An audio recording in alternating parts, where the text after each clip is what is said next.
오늘 함께 보겠습니다.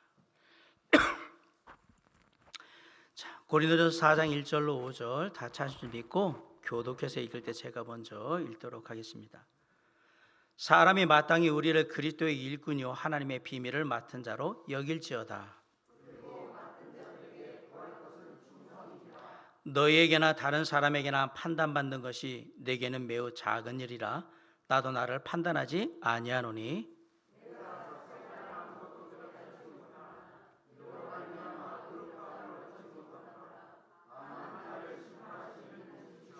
5절 다 같이. 그러므로 때가 이르기 전 곧 주께서 오시기까지 아무것도 판단하지 말라. 그가 어둠에 감추인 것들을 드러내고 마음의 뜻을 나타내시리니 그때에 각 사람에게 하나님으로부터 칭찬이 있으리라. 아멘. 사랑과 은혜가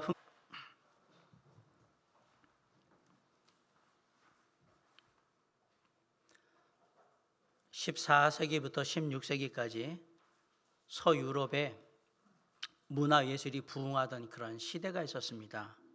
그 시기를 우리는 흔히 르네상스 시대라고 부릅니다. 그 르네상스 시대를 대표하는 세 명의 천재 화가가 있었는데요. 우리가 잘 아는 레오나르도 다빈치, 미켈란젤로, 그리고 라파엘로라는 세 명의 천재 화가가 이 르네상스 시대를 풍미했던 화가입니다. 이 세 명의 천재 화가 중에 한 사람인 미켈란젤로가 로마에 가면 바티칸이라는 그 성당, 그러니까 교황이 있는 곳이 있는데 그곳에 시스티나라는 성당 천장에 벽화를, 프레스코라고 해서 벽화의 일종을 그리게 됐어요. 제목은 천지창조예요. 주제가. 작업이 순조롭게 이루어져 가지고 사람들이 볼 때 이제 작업이 마무리되어 가는 것 같다라고 생각해서 미켈란젤로를 돕던 옆에 있던 조수 중에 한 사람이 미켈란젤로에게 얘기합니다. 선생님, 이제 다 끝나지 않았습니까? 라고 하니까 미켈란젤로가 자네 눈에는 다 끝난 거로 보이나? 내 눈에는 아직 안 끝났네. 그러더니 몇 달을 더 작업을 하신 거예요. 마침내 누가 봐도 이제 작업이 다 끝났다, 완전히 끝났다라는 생각이 들어서 이번에 얘기하려고 하는데 미켈란젤로는 계속해서 작업 도구를 가지고 계속 천장에서 자기가 그린 그림을 바라보면서 이렇게 살피고 있는 거예요. 그래서 그때 얘기했던 조수가 또 와서 미켈란젤로에게 선생님, 이제는 정말 다 끝나지 않았습니까? 라고 물었더니 그때 미켈란젤로가 아주 유명한 대답을 합니다. 내 눈에는 다 끝났는데 주님 보시기에는 어떨지 모르겠네. 그렇게 얘기했죠. 12월은 한 해를 결산하는 달입니다. 우리는 한 해를 마무리할 뿐 아니라 언젠가는 우리의 인생을 결산하게 될 겁니다. 그러나 그 전에라도 자주 중간 결산을 통해서 우리의 삶이 어떤지 살펴보는 것은 중요하다고 생각합니다. 이렇게 우리의 삶을 중간 결산하든지 연말 결산하듯이 이렇게 마지막 결산을 하든지 그럴 때에 꼭 우리가 해야 하는 질문이 있습니다. 바로 누구의 관점으로 내 인생을 결산할 것이냐, 내 인생을 평가할 것이냐 하는 점이에요. 초대교회 시대의 고린도 교회는 하나님의 은혜를 많이 체험한 성도들이 많았습니다. 성령의 역사의 체험도 많았고 성령의 풍성한 은사를 누리는 사람들도 많았습니다. 그럼에도 불구하고 고린도 교회는 건강하게 자라지 못했고요. 세상 사람들에게 그리스도의 선한 영향력을 끼치기는커녕 오히려 손가락질 받고 욕을 먹는 그러한 지경에까지 이르기도 했었습니다. 성도들 사이에는 계속해서 분열과 불화가 있었고요. 당연히 하나님께서 고린도 교회에게 맡겨진 일들은 제대로 이루어질 수 없었어요. 사도 바울은 이런 고린도 교회 성도들에게 지금 무엇보다도 먼저 자신의 인생에 대한 냉철한 결산이 필요하다고 생각했고 그래서 고린도 교회에게 편지를 썼어요. 인생을 다시 한번 결산해 보자. 그렇게 권면을 하고 있는 겁니다. 고린도 교회 성도들에게 필요했던 인생의 중간 결산이 혹시 지금 우리에게도 필요하지 않겠습니까? 한 해를 마무리하는 이 시점에서 우리의 인생이 지금 결산되어 한다면 어떤 관점에서 저와 여러분의 인생이 결산되어야 할까? 먼저 오늘 본문은 나의 관점으로 우리의 인생을 결산하지 말라고 얘기를 합니다. 사도 바울은 나의 관점으로 나의 인생을 결산하는 것은 올바른 결산이 될 수 없다라고 얘기하는 거예요. 우리 3절 다 같이 한번 읽어볼게요. 시작. 너희에게나 다른 사람에게나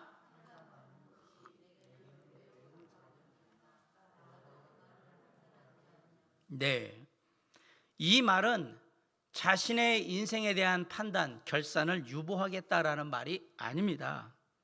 판단은 필요한데 나의 관점에서 나에 대해서 판단하는 것은 적합하지 않다, 적절하지 않다라고 말하는 거예요. 왜냐하면 자기만의 기준을 가지고 자기 삶을 판단하게 되면 두 가지 잘못에 빠질 위험이 있기 때문에 그래요. 하나는 자신이 자신을 판단하게 되면 첫 번째는 자신에 대해서 아주 엄격해질 가능성이 높습니다. 때때로 나 자신에 대해서 엄격하다는 것은 공직사회에 있거나 이렇게 뭐 그럴 때 뇌물을 받지 않고 이런 것 때문에 되게 중요한 장점이 되기는 해요. 그런데 사람이 지나치게 자신에 대해서 엄격하면 자기 비판을 많이 하게 되고 자기 학대, 그러니까 자학을 하게 돼요. 바꿔 얘기하면 인생을 살아갈 힘이 빠지게 됩니다. 지금까지 이렇게 살아온 걸 볼 때 나는 이런 인간이야, 가망이 없어, 나 같은 사람은 앞이 없어, 안 돼, 이렇게 얘기한단 말이에요. 자존감의 상처를 입고 자존감이 낮아져 버리면 사람이 뭔가 인생에 새로운 도전을 한다는 것은 거의 불가능하다라고 생각하시면 됩니다. 그래서 이렇게 자기 자신에 대해서 엄격한 잘못에 오류에 빠질 가능성이 있다라는 얘기고요. 또 하나, 사람이 자기 기준만으로 자기를 평가하고 결산할 때 빠질 수 있는 또 하나의 위험은 바로 교만입니다. 교만은 지나치게 자기를 사랑해서 만들어진 결과예요. 이런 사람들은 거짓된 자신의 이미지를 만들어 놓고 나는 이런 사람이야, 사실은 아닌데, 그리고 나는 이런 사람이라고 생각하고 그렇게 받아들이고 말하고 행동하고 그런 거예요. 나는 남들이 볼 때 괜찮아, 나는 문제없어, 그리고 저 사람들하고 비교할 때 내가 더 나아, 이렇게 자기의 허상 이미지를 만들어 놓는 거예요. 갈라디아서 6장 3절 말씀처럼 아무것도 되지 못했는데 된 줄로 생각하고 그렇게 스스로를 속이고 있는 겁니다. 자신이 굉장히 괜찮다, 나름 좋다라고 생각하고 착각 속에서 인생을 살아가고 있는 거예요. 그런데 이렇게 허상에 빠져가지고 삶을 살게 되면 삶이 개선되지를 않습니다. 당연히 삶에 부족한 게 뭔지를 잘 모르고 어떤 문제가 있는지를 잘 모르니까 삶이 개선이 안 되겠죠. 삶이 개선이 안 된다는 얘기는 내가 더 성숙한 삶을 살아갈 수가 없다라는 얘기예요. 더욱이 이런 사람들의 특징이 있는데, 이런 사람들은 이웃의 눈에 있는 티는 아주 잘 봅니다. 그런데 정작 자신의 눈에 들어있는 들보는 잘 보지를 못하는 경우가 많습니다. 사랑하는 성도 여러분, 혹시 여러분은 여러분의 등 뒤를 보신 적이 있으십니까? 혹시 등 뒤 보신 분 있으면 한번 손 들어 보십시오. 혹시 뭐 거울에 비춰가지고 등 뒤 이렇게 어떤가 본 적 없으세요? 자, 생각해 보세요. 내 몸인데 저는 제 몸 등 뒤를 한 번도 본 적이 없어요. 등에 뭐가 있느냐면 제 아내나 제 아이들한테 뭐가 났는지 봐달라고 할 때밖에는 없어요. 저는 볼 수가 없어요. 자, 내 몸인데 내 몸 하나도 내가 제대로 못 봐요. 그런 내가 무슨 내 인생을 보겠다고 얘기를 합니까? 그래서 우리는 못 보니까 나는 이런 사람이야, 내 등 뒤는 이럴 거야 라고 그 헛된 이미지를 만들어 놓고 그런 줄 알고 살아가는 경우가 많더라는 사실이에요. 사도 바울은 이렇게 자기 자신에게 자기 기준으로 엄격하거나 교만한 모습으로 살아갈 때에 그렇게 자신을 판단하는 게 되게 위험하다고 생각했어요. 그래서 뭐라고 얘기하냐면 나도 나를 판단하지 않는다 라고 고백했던 거예요. 그러면 4절에서 이렇게 말합니다. 우리 4절 한번 다 같이 읽어볼게요. 시작. 내가 자책할 아무것도 깨닫지 못하나.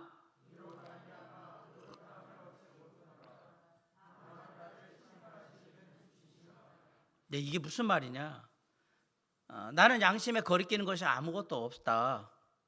그런데 이게 내가 의롭다는 말은 아니다.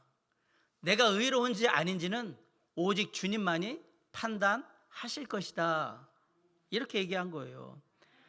내 삶 가운데 내 기준으로 볼 때 내가 양심상 꺼리끼는 것은 구체적으로 아무것도 없다. 나는 그거 모르겠는데, 그렇다고 이게 내가 아무 문제가 없다라는 얘기냐? 아니고 내가 아주 이상적인 아주 괜찮은 사람이라는 얘기냐? 아니다. 그렇게 주장할 근거가 되지 못한다. 내가 아무리 정의롭다라고 스스로 생각하고 그렇게 주장할지라도 그게 내가 문제가 없고 죄가 없다라는 말은 아니다라는 사실이에요. 바울이 지금 그 얘기를 하는 거예요. 사도 바울은 자기 자신의 기준만을 가지고 자기 자신을 판단할 때에 그게 얼마나 문제가 많은지 지금 우리에게 얘기하고 있는 겁니다. 맞습니다. 내가 내 기준을 가지고 내 인생을 결산하는 것은 적절하지 않습니다. 사도 바울은 그것이 적절하지 않으니까 이제 그 관점을 나의 관점으로 하지 말고 다른 관점으로 바꿔서 우리의 인생을 결산해야 한다라고 얘기를 합니다. 그러면서 두 번째로 무슨 얘기를 하냐면 다른 사람의 관점으로도 내 인생을 결산하지 말라라고 얘기를 합니다. 한 걸음 더 나가서 얘기하는 거예요. 내 관점으로 인생 보지도 말고 다른 사람의 관점으로 내 인생을 보지도 말아라. 그거 좋은 게 아니다. 물론 우리가 나를 잘 아는 가까운 친구들이나 동료들이나 이웃들이 나에 대해서 충고하거나 조언하는 것에 있어서 귀를 기울일 필요가 꼭 있습니다. 그리고 이런 충고와 조언을 잘 받아들이지 못하면요, 되게 삶이 좋아지질 않아요. 잠언에 보면 지략이라는 말이 여러 곳에서 쓰이고 있는데, 이를테면 잠언 11장 14절에 보면 지략이 없으면 백성이 망하여도 지략이 많으면 평안을 누리느니라 라는 말씀을 합니다. 잠언 15장 22절에 보면 의논이 없으면 경영이 무너지고 지략이 많으면 경영이 성립하느니라 라고 말씀합니다.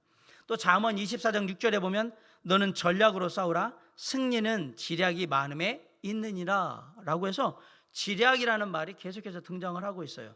그런데 이 지략이라는 말이 영어로 뭐냐면 상담, 조언, 충고라는 의미를 갖고 있는 counsel 혹은 상담자, 조언자, 내가 의견을 가지고 상대하는 의논 상대자, 카운슬러, 이게 바로 지략이에요. 그 뜻이에요. 카운슬러는 단순히 전화 상담하는 사람이 아니에요.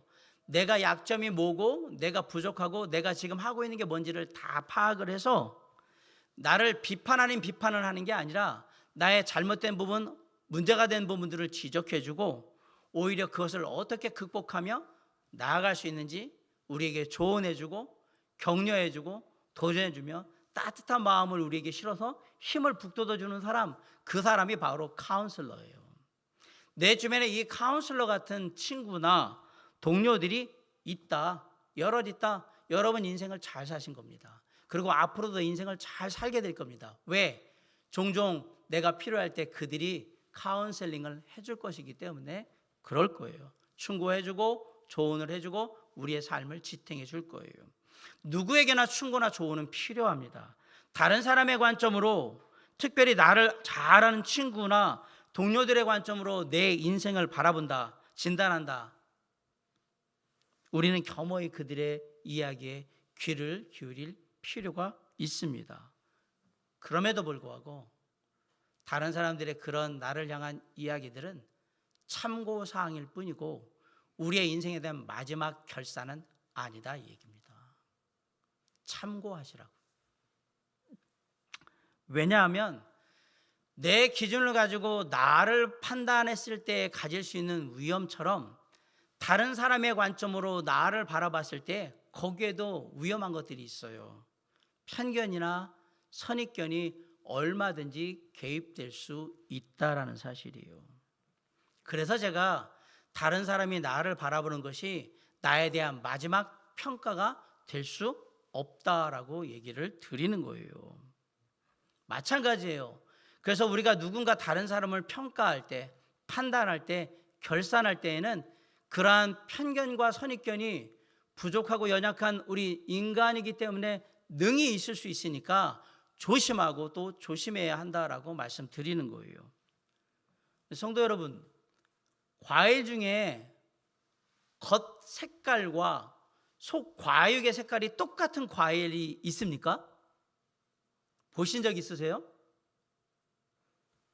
여러분, 우리가 일상생활에서 놀라운 진리 하나가 뭐냐면 그 어떤 과일도 겉과 속이 똑같은 과일은 하나도 없습니다. 잘 생각해 보세요. 사람도 그럴 수 있단 말이에요. 사람도 겉보기와 속이 다를 수 있는 거예요. 그래서 성경은 항상 다른 사람을 판단하거나 결산하지 말라고 우리에게 경계했던 거예요. 우리 신약성경 로마서 14장에 보면 우리가 다른 사람을 판단할 때 거기에 필요한 귀한 교훈들이 나와 있는데, 첫째는 각 사람의 판단이 다 다를 수 있다라고 얘기해요. 로마서 14장 5절에 보면 어떤 사람은 이 날을 저날보다 낮게 여기고 어떤 사람은 모든 날을 같게 여기나니 각각 자기 마음으로 확정할 것이니라. 다 생각이 다르구나. 네, 이걸 보고요. 다음으로 그 각 사람의 판단을 존중하라고 얘기를 합니다. 14장 6절에 보면 나를 중히 여기는 자도 주를 위하여 중히 여기고 먹는 자도 주를 위하여 먹으니 이는 하나님께 감사함이요 먹지 않는 자도 주를 위하여 먹지 아니하며 하나님께 감사하느니라.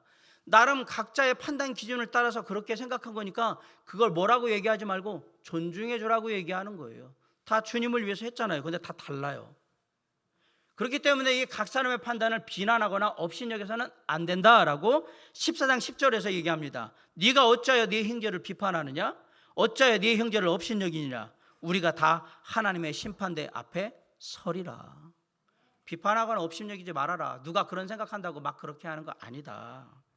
결국 각 사람은 자기 판단에 따라서 하나님 앞에 서서 다 고하고 책임을 지게 될 거라고 얘기합니다. 14장 12절에 이러므로 우리 각 사람이 자기 일을 하나님께 짓고 직접 사실대로 다 아뢰게 될 거다 라고 얘기했어요.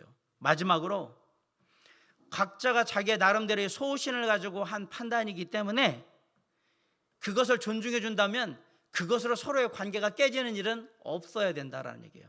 나하고 판단이 다르다고 해서, 생각이 다르다고 해서 그 사람을 배척하거나 업신여기나 비난하거나 이렇게 해서 관계가 깨지는 일은 없어야 한다. 14장 13절에 그런즉 우리가 다시는 서로 비판하지 말고 도리어 부딪힐 것이나 거칠 것을 형제 앞에 두지 아니하도록 주의하라.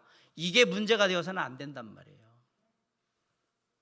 왜냐하면 사람의 판단에는 항상 우리의 부족함 때문에 편견이나 선입견이 들어가 있을 수 있기 때문에 그렇습니다. 우리는 완벽하게 객관적으로 누구를 판단할 능력이 아예 없습니다.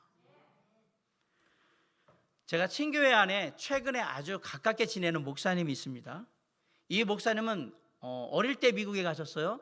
그리고 거기서 교육을 받고 거기서 계속해서 사시다가 50 가까이 돼가지고 한국으로 왔어요. 미국에서 산 시간이 한국에서 산 시간에 몇십 배 많아요. 이 목사님이 처음 친교회에 와서 목사님들 모임에 전국 목회자 친교회에 와서 사업회의를 할 때 여러 가지 안건들이 있는데 거기에 의견을 말하는데 조금은 어른 목사님들이 듣기 불편할 얘기들을 그냥 거침없이 말은 맞아요. 내용은 맞는데 이거 듣기에 따라서는 되게 그렇겠다? 처음에 제가 그 목사님이 막 얘기하는 걸 듣고 무슨 생각이 들었냐? 뭔 저런 놈이 다 있어? 죄송합니다. 그렇게 생각을 했어요. 진짜 건방지고 무례하다. 어른 목사님, 나이 드신 목사님들도 있는데 저렇게 얘기하면 어떡해? 막 이런 생각이 들 정도로. 그렇게 지났습니다. 그러다가 다른 목사님의 추선으로 그분과 함께 어떤 모임에 참석하게 되었고, 그러면서 그분이 어떤 생각을 갖고 있는지, 어떻게 살아왔는지 그걸 다 안 거예요. 미국에서 한 40년 가까운 시간들을 살아왔단 말이에요. 근데 미국이라는 나라는 우리가 생각하는 거하고 좀 달라요. 있는 그대로 얘기하고 사실 그대로 얘기를 해요. 그건 나이의 고하를 막론하고 다 들어야 되는 얘기들인 거예요. 그러면 미국 사람들은 그냥 오케이 알았다라고 얘기하는데 우리는 사실 그렇게 하면 큰일 나죠. 우리는 할 얘기도 어른들이 있으면 못하는 분위기잖아요. 그런 분위기에 있던 내가 그 얘기를 들었을 때 어땠을까? 근데 그분이 그렇게 쭉 하면서 나는 지금까지 살아와 있는 게 어떤 그런 스타일의 생각들, 그 다음에 삶에 익숙해 왔기 때문에 쉽게 고치지를 못해서 그렇게 했다. 혹시라도 문제가 될 부분이 있으면 좀 얘기를 해줘라 라고 해서 그 다음부터 제가 얘기를 해줘요. 그건 그게 아니고 이렇게 얘기되고, 사실은 맞는 얘기인데 지금은 그렇게 얘기하면 어른 목사님들이 되게 듣기 싫어하시니까 이렇게 얘기를 좀 하라고 이렇게 얘기를 해요. 그에 제가 그분하고 아주 친하게 지냅니다. 그리고 그 다음에는 그분이 어떤 얘기를 해도 제가 오해하거나 상처받거나 전혀 안 합니다. 왜? 제가 알거든요. 제가 갖고 있던 편견이 있었구나, 선입견이 있었구나 하는 걸 알았기 때문에 그래요. 그래서 우리는 쉽게 한 사람을 속단해서는 안 되는 거예요. 아울러 다른 사람이 나에 대해서 조금 안 좋게 얘기한다, 나쁘게 얘기한다, 그거로 인생 다 끝났다고 생각하고 낙심하거나 실망하지 마시기 바랍니다. 또 다른 사람이 나에 대해서 좀 칭찬했다고, 좋게 얘기했다고 기분 좋아서 내가 뭔가 된다, 그렇게 또 흥분하지 마시기 바랍니다. 나를 향한 다른 사람들의 평가, 결산, 판단에 일회일비하지 말라고 제가 말씀드리는 거예요. 다른 사람이 나에 대해서 어떻게 얘기하는지에 대해서 우리가 귀를 기울일 필요는 있지만, 그렇다고 그것에 너무 내 인생을 걸 만큼 의존하지는 말아라 라고 말씀드리고 싶습니다.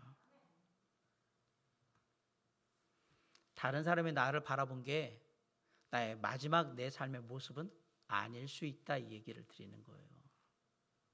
사도 바울은 자신도 그래서 그렇게 늘 마음 먹고 살고 있다라고 우리에게 얘기해요. 3절 다시 한번 읽어볼까요? 3절 시작.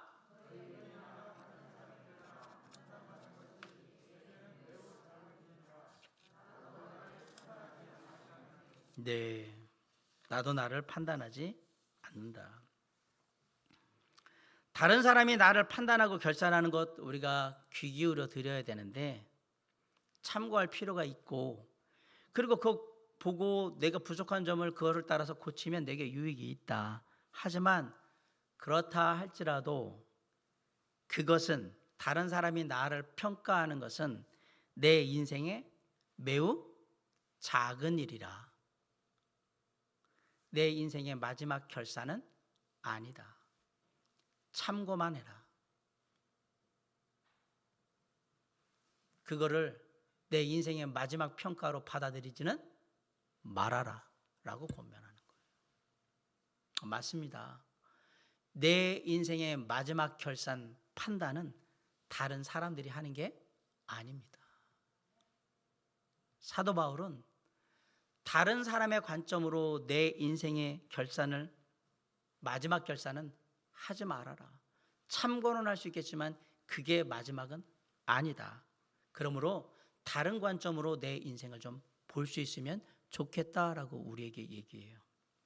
자, 그러면 마지막으로 우리에게 주는 교훈이 뭡니까? 어떻게 보라는 얘기입니까? 오직 주님의 관점으로 우리 인생을 결산해야 한다 이 얘기입니다. 나의 관점으로, 다른 사람의 관점으로 내 인생의 중간 결산이나 혹은 마지막 결산을 하게 되면 안 된다. 어떻게 그러면 내 인생의 결산을 해야 되느냐? 어떤 관점으로 해야 될까? 사도 바울은 주님의 관점으로 나의 인생을 바라보고 결산, 평가하고 판단해야 한다라고 얘기하는 겁니다. 자, 4절 다시 한번 읽읍시다. 시작.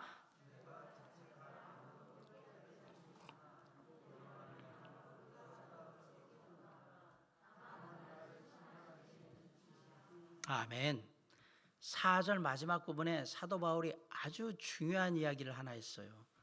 다만 나를 심판하실 이는 주시니라. 누가 나의 삶을 평가하고 판단하고 결산하는 게 마땅합니까? 주님입니다. 주님. 내 삶의 구주이시오 주님으로 나와 함께 하시는 바로 그분, 나를 창조하신 바로 그분, 나를 섭리 가운데 인도하셔서 자녀 삼으신 바로 그분, 그리고 마지막 날에 나를 평가하시고 심판하시고 결산하실 바로 그분, 우리 주 예수 그리스도 하나님이야말로 가장 완벽하게, 가장 정확하게, 가장 공정하게 나를 평가하실, 판단하실, 결산하실 오직 유일한 한 분이라는 사실을 믿으시기 바랍니다.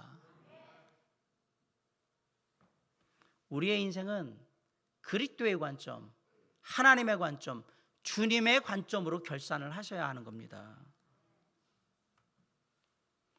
내가 내 관점으로 바라보는 게 필요하지 않다라는 얘기도 아니고요, 다른 사람의 관점으로 나를 보는 게 필요하지 않다는 얘기를 하는 게 아니라 필요합니다. 참고할 수 있습니다. 그러나 결국 내 인생은 누구의 관점으로 평가해야 되느냐? 주님의 관점으로 평가해야 한다.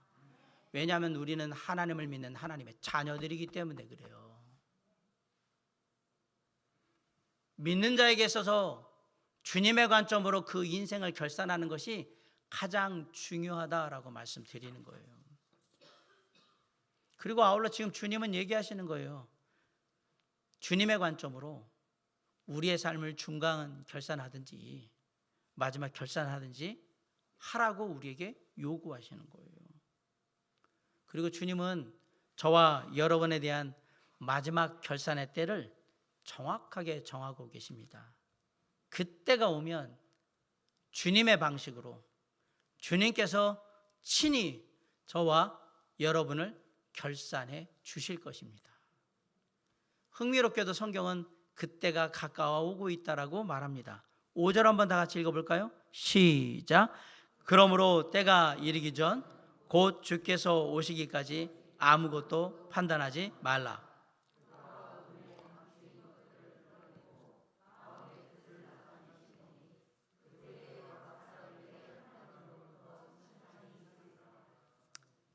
주님이 우리의 삶을 결산하실 때가 이르기 전에, 그 마지막 결산의 때가 오기 전에 너무 서둘러서 나의 관점으로 나 자신을 판단하거나 다른 사람의 관점으로 나 자신을 판단하거나 할 필요가 없다라고 얘기하는 거예요.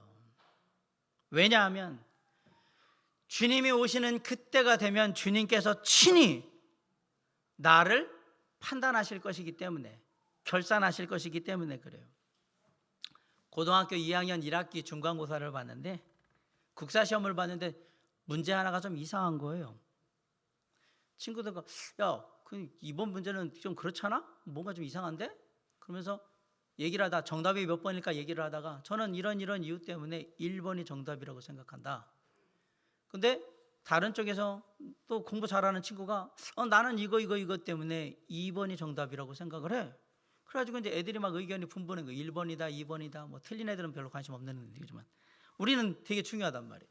그래가지고 막 하다가 그냥 끝났어요. 결론을 못 냈어요. 그리고 이제 중간고사 끝나고 첫 번째 국사 시간이 됐어요. 선생님이 들어와서 인사하고 나자마자 아이들이 제일 먼저 뭘 물어봤을까요? 선생님, 그 문제 정답 1번이죠? 아니죠 선생님, 2번이죠? 그러고 계속 얘기를 하는 거예요. 이거 이러니까 1번 아니에요? 아니죠 선생님, 이거 이렇게 하니까 2번이 답 아니에요? 그렇게 막 우리가 그래요. 저는 제가 1번인 것 같아서 1번이라고 얘기를 했는데 1번 아니냐고, 다른 친구는 2번이라고 얘기를 하고. 근데 국사 선생님이 씩 웃었더니 정답 4번. 그 문제에 함정이 있었는데 그 함정을 미처 생각하지 못하고 나는 1번이 맞네, 다른 애들은 2번이 맞네, 막 그런 거예요. 사실 그 문제를 낼 때 국사 선생님은 이미 정답을 정해놓고 되는 거예요. 중요한 건 여기서 제가 1번이라고 주장하고 맞다고 생각하는 게 중요한 게 아니고 다른 친구가 2번이 맞다고 생각하는 게 중요한 게 아니에요.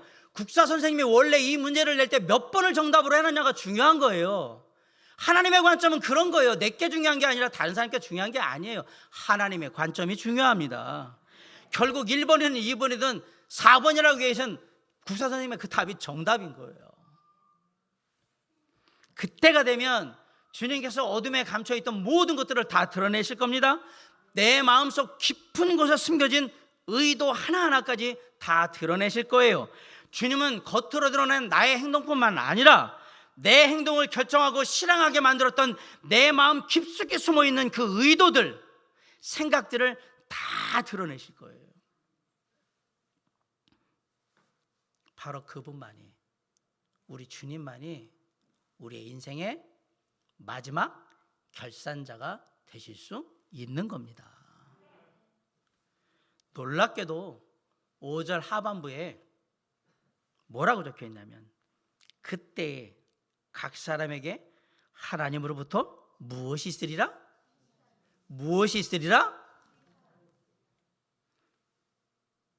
여기에 주님의 결산하시는 중요한 의도가 있습니다. 주님이 주님의 자녀들을 결산하시는 의도는 징벌에 있지 않다라는 사실이에요. 다시 한번 말씀드려요. 주님께서 주님의 자녀는 우리를 마지막 결산하시는 그 의도는 우리를 벌하시기 위해서 결산하시는 게 아니다. 아멘? 감사하지 않습니까? 아, 주님이 마지막 날에 그냥 우리 벌 안 하신대. 그게 아닙니다. 저는 이 말씀을 보면서 너무 은혜가 됐어요. 저 두려웠거든요. 나중에 천국에 가서 하나님 앞에 서면 몇 대 얻어 맞을까? 뭐라고 혼날까? 두려움이 막 있었어요, 일말에. 근데 이 말씀을 다시 묵상하면서 주님은 우리의 마지막 삶을 결산하실 때 우리를 징벌하고자 하는 의도가 전혀 없으시다. 우리를 칭찬하기 원하신다. 하나님을 찬양합니다. 제가 너무 편해졌습니다. 저만 편해졌나요? 우리 성도님들 편해지셨죠 지금? 좀 두려웠죠? 주님 앞에 가면 정말 뭐라고 혼낼지, 잘못하다 꿀밤이라도 몇 개 더 얻어맞을지 막 두려웠거든. 이렇게 하고 올라갔다가는 가만 안 두실 텐데 막 이런, 그냥 어떻게 주님이 그냥 조폭 보스 같은 느낌에서 나를 막 혼낼 것 같은 그런 느낌들 막 있었잖아요. 그런데 놀랍게도 여기서 주님의 마지막 결산에 뭐라고 했어요? 각 사람에게 하나님부터 칭찬이 있습니다.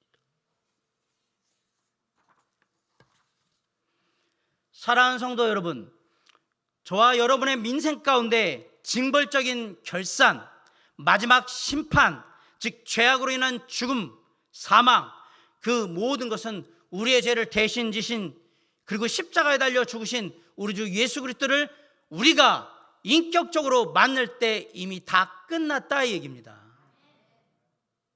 그때 이미 징벌적인 결산은 다 끝났단 말이에요.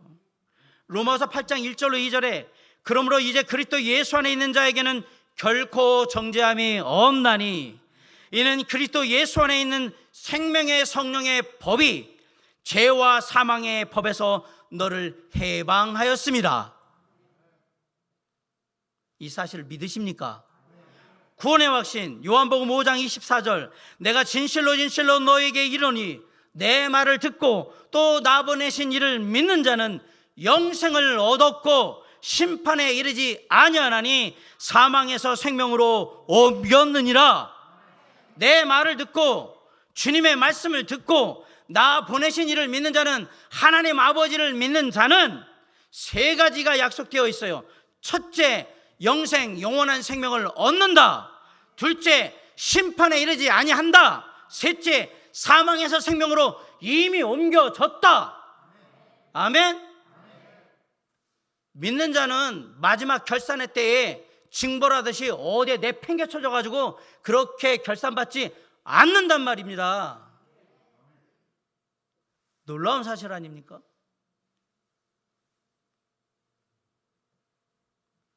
내가 죄인이고 예수 그리스도께서 나의 모든 죄를 지시고 십자가에 달려 죽으심으로 나의 모든 죄를 대신하셨는데, 그 사실을 성경대로 믿는 모든 하나님의 자녀들은 마지막 결산의 날, 마지막 판단의 날, 마지막 심판의 날에 주님 앞에 섰을 때에 주님께서 징벌하시기 위해서 어디에 던져 내치시면서 그들을 혼내시지 않는다라는 사실이에요. 아멘. 그래서 5절에서 말하는 주님의 때가 오면 주님은 주님의 자녀들을 칭찬하시기 위해서 오는 때라고 믿으시면 됩니다. 마지막 때는 주님이 나를 칭찬하시기 위해서 오는 때,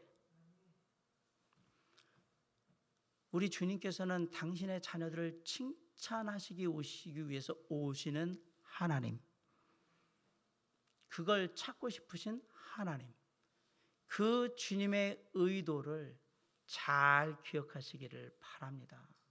주님이 우리의 삶을 중간에 결산하든 마지막에 결산하든 주님이 우리의 삶을 결산하실 때 그 목적, 의도는 뭐냐? 사랑하는 자녀들을 칭찬하시기 위해서다. 우리 창신이 뭘 칭찬할 게 있나 한번 봐야 되겠다. 아이고 54년을 살았는데 그 남 믿고도 한참 살았는데 어떻게 살았나. 그 칭찬거리를 찾으시는 하나님. 천국에 가면 그 얘기를 하시겠죠. 창신아 그때 이런 거 이렇게 했으면 더 좋았을 텐데. 물론 그런 마음이 있겠죠. 그럼에도 주님은 얘기해, 그래도 잘했다. 나와 함께하길 잘했다. 주님은 우리를 칭찬하기 원하시는 하나님이십니다. 그때에 주님 앞에 섰을 때에 우리가 정말 칭찬받으려면 어떤 삶을 살아야 될까? 주님께 칭찬받는 삶을 살고 싶을 때, 그러면 주님이 뭘 칭찬하길 원하시는지, 가장 좋아하시는 게 뭔지, 가장 보고 싶어 하시는 것이 무엇인지 그것만 알면 우리가 칭찬받겠죠. 그렇죠? 그게 뭘까요? 그게 바로 신실함이에요. 우리 2절 한번 읽어볼게요. 시작. 맡은 자들에게 구할 것은 뭐라고요? 충성. 여기서 이 충성이란 말이 신실함, 성실함이란 말이에요. 그걸 충성이라고 표현한 거예요. faithfulness. 주님께서 저와 여러분의 삶에서 가장 보고 싶어 하시는 것, 저와 여러분의 삶에서 제일 찾고 싶어 하시는 것이 뭐다? 신실함이다. 신실함. 주님은 저와 여러분의 삶에서 주님이 제일 보고 싶고 찾고 싶어 하는 신실함이 보면, 야, 좋아, 잘하고 있어, 대단한데, 이렇게 우리를 칭찬하시기를 원하셨던 거예요. 사랑하는 성도 여러분, 그래서 우리가 냄비같이 끓었다 식었다 끓었다 이런 신앙하면 안 되는 거예요. 신앙은 꾸준히 신실하게 성실하게 조금씩 주님을 향해서. 주님은 한 번도 완벽한 신앙을 우리에게 요구하신 적이 없습니다. 주님은 늘 방향을 주님으로 향하여 제대로 하고 그 길을 신실하게 한 걸음 한 걸음 내딛기를 바라셨던 거예요. 그게 주님의 원하심이에요. 신실하게 믿음의 길을 걷는 자에게 주님은 그 삶을 칭찬하실 거라고 말씀하고 있는 거예요. 사랑하는 성도 여러분, 이제 주님의 관점으로 우리의 삶을 되돌아보시기 바랍니다. 부족한 점도 채우고 연약한 점도 있다면 강하게 하고, 그래서 주님께 칭찬받을 수 있는 신실함이 묻어나는 삶으로 주님께 드려지는 저와 여러분이 될 수 있기를 주님의 이름으로 간절히 축원합니다. 말씀을 마치면서 이렇게 묻고 싶습니다. 2021년 한 해, 지금 그 모든 것들을 결산하는 지금 이 시간, 저와 여러분의 삶을 주님이 결산하신다면 어떤 평가를 받을 수 있을까요? 성적으로 본다면 A, A 플러스, A 마이너스, B, 몇 점이나 받을 수 있을까? 저와 여러분의 삶 속에 주님이 그렇게 보기 원하시는, 그렇게 찾기 원하시는 충성됨, 신실함이 잘 녹아들어 있습니까? 비록 코로나19로 인해서 여전히 어려운 한 해였지만 올 한 해도 주님께서는 저와 여러분에게 가정을 허락하시고 일터를 허락하시고 학교를 허락하시고 주변의 친구들, 이웃들, 동료들 다 허락하셨고 주님의 몸된 교회와 사랑하는 형제 자매들 많은 것들을 맡겨주셨어요. 그리고 그들과 함께 할 수 있도록, 맡겨진 일들에 최선을 다할 수 있도록 시간도 주셨고요, 물질도 주셨고, 그리고 육신의 건강도 허락해 주셨습니다. 그렇게 11달이 지나고 이제 12번째 달을 지나가고 있습니다. 나의 관점으로 봤을 때 2021년 한 해는 어떤 삶이었을까? 어떤 성도님은 나름대로 만족한 삶을 사셨다고 그렇게 스스로 평가하실 수도 있을 겁니다. 그런데 혹시 내가 그렇게 스스로 평가하는 것과는 전혀 다르게 내 삶의 모습이 하나님의 말씀, 하나님의 원하심과는 전혀 무관하게 동떨어진 그런 삶을 살고 있지는 않았을까 한번 살펴보시기 바랍니다. 그리고 혹시라도 그렇게 살았던 모습들이 있다라면 그거 가지고 너무 자책은 하지 마시기 바랍니다. 다른 주변 사람들의 관점으로 바라볼 때 2021년 한 해 나의 삶은 어떤 삶이었을까? 주변의 친구들이나 동료들이나 아는 사람들이 얘기할 때 야, 올 한 해 정말 너가 같이 하여서 정말 좋았다, 이런 말들을 듣고 계십니까? 잘하셨습니다. 정말 대단하세요. 혹시 그런데 주변에 있는 다른 사람들이 이렇게 주님의 선한 영향 가운데 좋은 평가를 하기보다는커녕 주변의 사람들에게 사사건건 민폐가 되고 부담이 되고 어려운 사람으로서 살지는 않았는지 한번 뒤돌아 보시기 바랍니다. 그리고 혹시라도 어떤 일에서 어떤 사람들에게 그런 삶을 살았다라는 것들 때문에 너무 낙심하거나 실망하지는 마시기 바랍니다. 자, 이제 나의 관점으로 바라봤던 모든 것들, 다른 사람의 관점으로 바라봤던 모든 것들 다 뒤로 하시고 주님의 관점으로 내 삶을 살펴보시기 바라요.